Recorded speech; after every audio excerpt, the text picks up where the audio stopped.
శ్రీమాత్రే నమః. ఇవాళ మీకు 3 సామెతలు వాటి అర్థాలు చెప్తాను.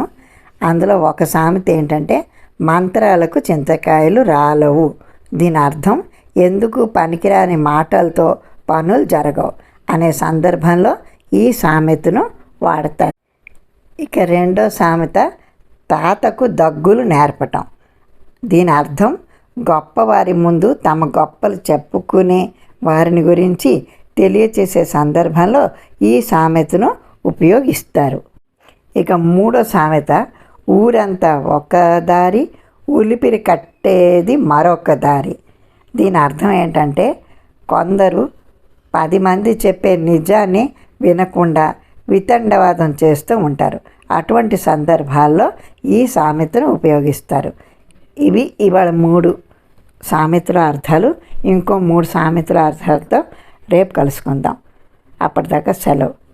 శ్రీమాత్రే నమః.